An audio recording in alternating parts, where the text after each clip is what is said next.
Hello and welcome back to Product Data Weekly. This is a short practical podcast where each week we break down the operational issues that slow down launches, create manual work, or quietly limit growth inside product data and e-commerce teams. There's no theory, no hype, just what we see actually happening on the ground. I am Claire, I'm the co-founder of SKU Launch and Start With Data, and today we have the returning Ben Adams back from Australia. What should I say? G'day. Yeah, g'day mate. Cool. So I actually mentioned in last week's podcast that it would be a good idea just to kind of find out, what's happening, what were the conversations that you were having out there. Also, I think it's quite interesting to see what's happening in different markets, what are people focusing on, what challenges they have. Maybe if we could just kick off with just give a bit of context about what you were doing out there, maybe. Having a nice 2-week break. No, only joking. Yeah. So, Australia's a big market for Start With Data and SKU Launch. So, I was out there seeing customers and visiting prospects and having lots of conversations. And I also exhibited at Retail Fest, which is like a kind of retail-oriented exhibition, which is most of the kind of Aussie retailers go to that and brands go to that. Yeah. So, there were lots and lots of practical conversations about product data throughout the 2 weeks. So ahead of this, you gave me kind of a few topics that came up in lots of the conversations that I'm guessing maybe Retail Fest, these came up or with other conversations. So the first one was marketplaces. I mean, we hear a lot about marketplaces in the UK. What's the vibe out there? Where are they at? Yeah, I mean, the Aussies love marketplaces. It's like I think the UK and the US has kind of been through this evolution, particularly in retail, a few years ago. So they're kind of probably a few years behind. All of the big retail businesses out there are kind of setting up marketplaces or have marketplaces that are running. And this is effectively where they're using their kind of digital storefronts as a storefront for marketplace sellers, basically listing their products and then drop shipping products directly, just a standard marketplace model. And it's all like that whole kind of endless aisle thing. It's like, I mean, really, if you go on some of the Australian retailers, you can really buy anything from anyone type of thing. So there's this kind of catalogue size arms race going on over there. And I think what's also happening is delivery networks are getting better. I mean, if anyone's ever tried to buy something in Australia 3-4 years ago, you'd probably be waiting a week in some cases. Even from Amazon, it would take days, And when I was over there, actually, Amazon's now doing next day delivery in most states and major cities. I think the two things kind of help each other. Absolutely. Yeah. One's not possible without the other. Yeah.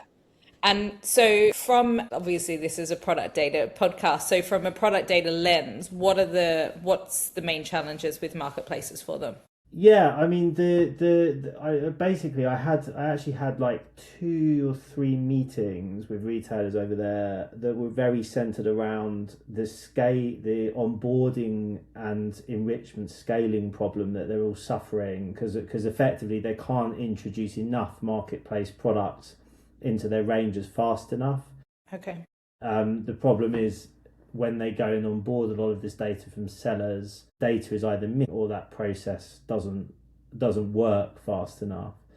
That's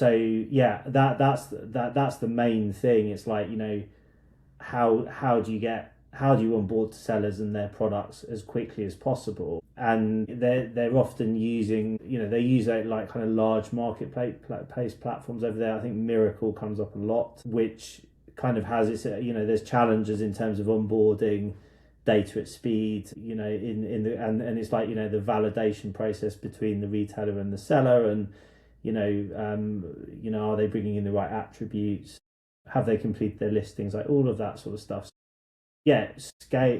The scale of onboarding is the biggest problem. Okay. I don't know, I just felt like there's this kind of this misunderstanding that just because you're asking the seller to do it, because they've got more of basically they've got more of an incentive to do it, right? Because they want to like get their products on because they own the listings. But actually, I think the technology is the barrier more than like their willingness to get the products on and stuff. I think it's just all like technology barriers and the poor supplier portal experience and that sort of thing. So is in the sellers are having trouble because of the technology used Yeah, by the definitely, market. definitely. Yeah, it's really like frugal kind of, spreadsheets and old school mechanisms basically of getting data in. So yeah, Okay. that was a big topic. Okay. And PIM versus DAM. So, I Yeah. mean, it might be worth. I have my own views on kind of where the PIM market is Mm, in Australia versus, say, the UK and yeah. US or Europe. And my view is that it's quite an immature market from a PIM perspective out there. It's not as nearly as saturated as hmm it is over here. Is that something that you would? Yeah, I think from a vendor perspective, yeah, I mean, there's less PIM providers over there. What I also would say is, I think Australia has learned a lot from the UK and US PIM markets in terms of, well, basically a lot of the conversations I had over them was, do you even need a PIM? I think we did a podcast on this, didn't we, a few weeks Yeah, ago? yeah, a couple of weeks ago, yeah. Do you even need a PIM? I say 90% of the conversations I was having were, no, what you need is you need better ways of enriching data and onboarding data. It wasn't like I desperately need a PIM. I think for some brands and syndication, I think it's quite a big market out there on the FMCG side for like, branded syndication and all that sort of stuff.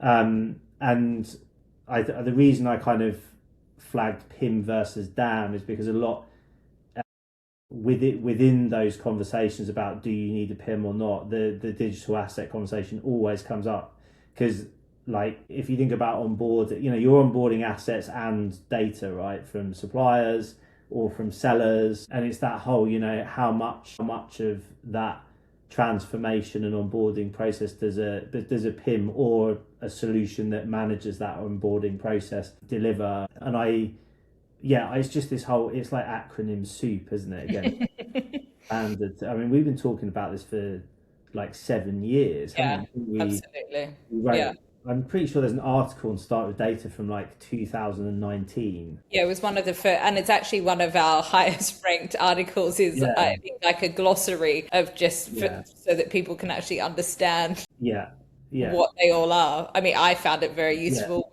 when I first joined the business.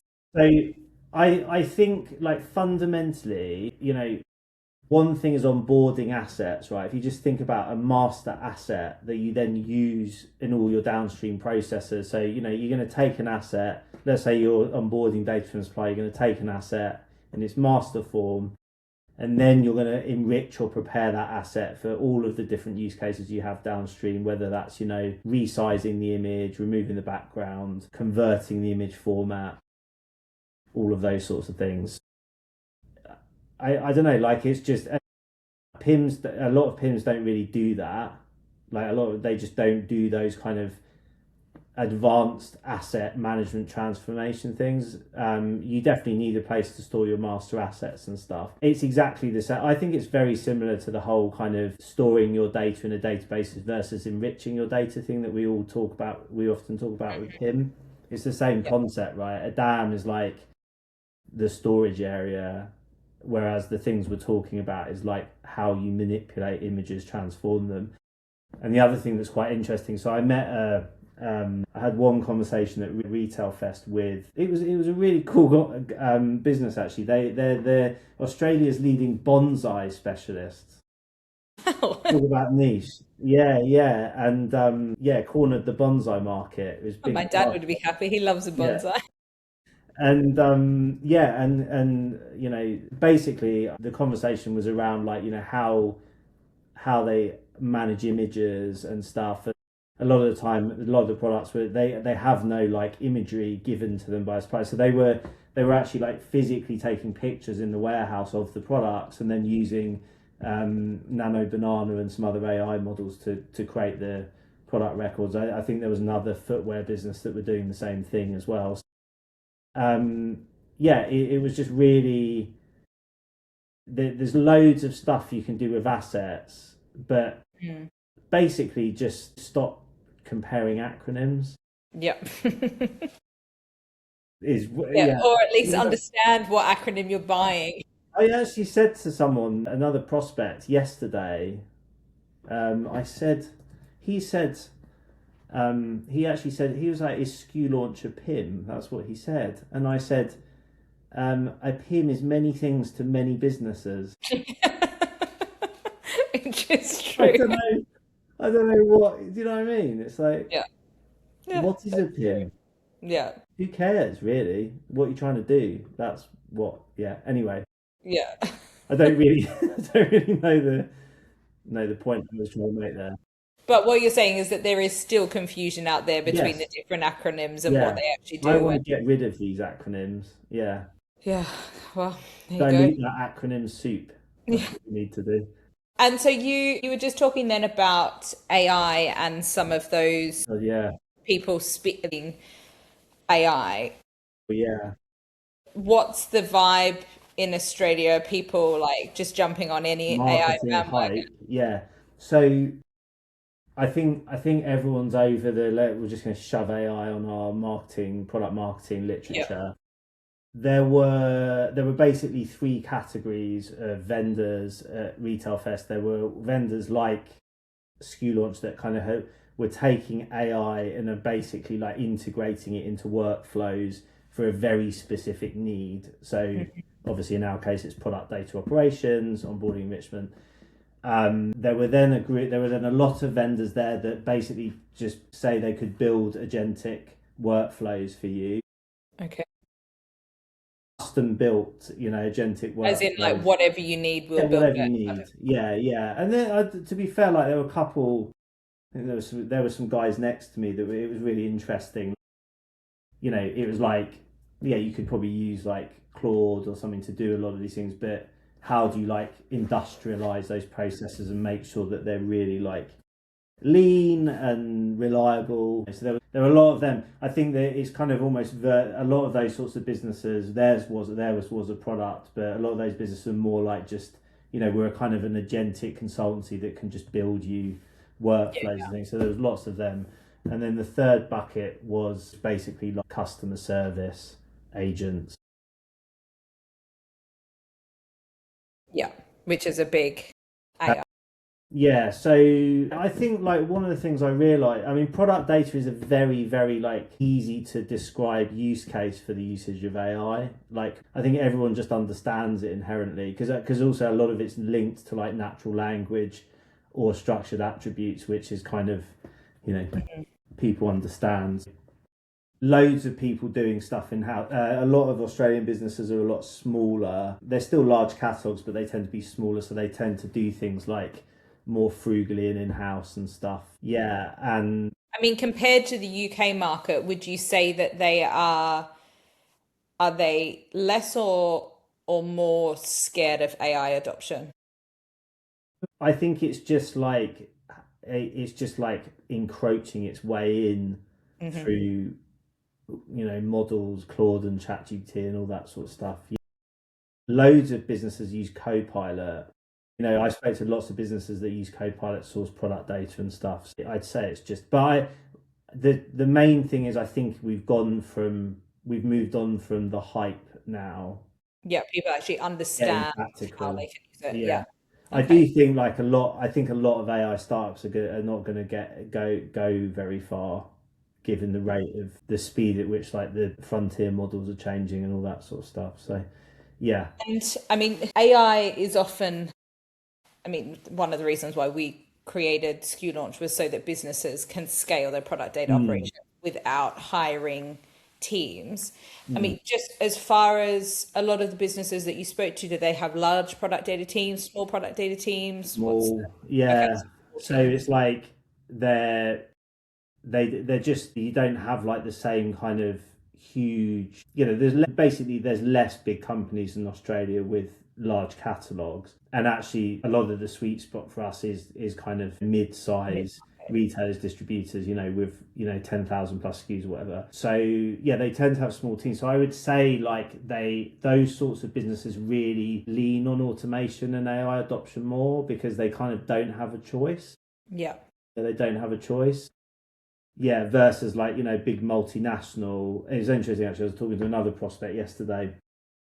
They're a big multinational and they lean on one of the big four consulting groups to do a lot of their work. They have to, they're kind of, welded in with them. But when you actually strip out what they are doing for this customer, it's just keying data in to the PIM. Like it really is that rudimentary. Yeah. So they are an absolute perfect example of someone that could be using AI and automating stuff. They can't because they're kind of stuck in this process, of doing things, and they don't really have the scope to go out and change it, type of thing. Versus, if you're a small, at the end of the day, it's like the bonsai guys probably got a good, he didn't have like that he had like thousands SKUs. It wasn't like thousands of SKUs, but if someone like him had a 10,000 SKU problem, then absolutely, yeah, you kind of don't really have a choice, do you? You have to go and, yeah. And so is there anything like fundamentally different happening in Australia out there than what's happening in the UK? Oh, the weather's a bit hotter. They are basically, my summary would be they're a few years behind on like the maturity of e-commerce. Mm-hmm. Fulfillment, delivery networks, technology adoption, probably consumer expectations, but they are probably as or further ahead on AI adoption because it's almost like they've had a chance to see what doesn't work, or like I think they don't get hyped as easily. I don't know, like within that market, I just get that vibe, So I'd say it's kind of one and the other. It's like earlier on e-commerce maturity there, but probably better adoption of some of these tools and stuff. And that's certainly what we're seeing. And just from like a supplier onboarding point of view, do they struggle with being like little old Australia out there, not, actual like, global companies not giving them the data that they need when they need it, all of that? Like, is that a pattern that you've... Yeah, I think so. Like one of the distributors we work with was saying that actually that I think two of their major suppliers just binned off their entire Australia support operation, which was great for them because it was like, as in their direct to business operation. So effectively you get like a lot of middlemen. There's a lot of distributors in Australia with exclusivity contracts with major suppliers. I don't know. I think being quite detached and far away is actually like a very. It's almost like they don't get sucked into the hype so much. I think you've seen that with the PIM market. Because at the end of the day, it's hard to land support in Australia. It's hard to sell in Australia from far away. So when you do it, you've got to be pretty committed. And therefore, I think Australians don't just make like rash decisions about, technology and stuff. And I think what I was going to say as well is a lot of the partners we've worked with in the past, I think, have kind of tried to land themselves in Australia, and it's been very challenging because it's quite a it's a small, quite cliquey market, and you kind of need to. The Europeans have often struggled to do business out there because it's Australian. I can say this because I'm Australian. We're quite like, we'll say it how it is. We'll tell you if you're interested. We'll tell you if you're not. Whereas in Europe, you can be in a sales cycle for 9 months before somebody actually tells you how they feel about something often. Okay. Yeah. Cool. Like take that in the US. Yeah, exactly. Awesome. Well, thanks for that roundup. Hopefully that was insightful for our listeners. And we will be back next week with a new topic. And as always, if you want some more product data tips or tricks, you can sign up to our weekly newsletter at productdataweekly.com. Have a great week, everyone. Thanks a lot, everyone. Bye.